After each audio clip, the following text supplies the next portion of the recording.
அளவில் முதலீட்டாளர்கள் கச்சா எண்ணெய் மற்றும் எரிவாயு மீது முதலீடு செய்து வருவதால் தங்கத்தின் மீதான முதலீடு கணிசமாக குறைந்துள்ளது. இதனால் கடந்த வாரத்திலிருந்தே இறங்குமுகத்தில் இருந்த தங்கத்தின் விலை இன்று அதிரடியாக சரிவை சந்தித்துள்ளது.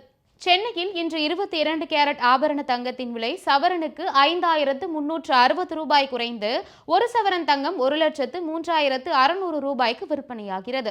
கிராமுக்கு 670 ரூபாய் குறைந்து ஒரு கிராம் தங்கம் 12,950 ரூபாய்க்கு விற்பனை செய்யப்படுகிறது.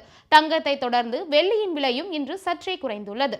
சென்னையில் சில்லறை வர்த்தகத்தில் வெள்ளியின் விலை கிராமுக்கு 15 ரூபாய் குறைந்து ஒரு கிராம் வெள்ளி 235 ரூபாய்க்கும், கிலோவுக்கு 15,000 ரூபாய் குறைந்து ஒரு கிலோ வெள்ளி 2,35,000 ரூபாய்க்கும் விற்பனை செய்யப்பட்டு வருகிறது. நாளுக்கு நாள் புதிய உச்சத்தை எட்டி வந்த தங்கத்தின் விலை இப்படி தொடர்ந்து சரிவை சந்தித்து வருவது மக்களுக்கு ஆறுதலை அளித்துள்ளது.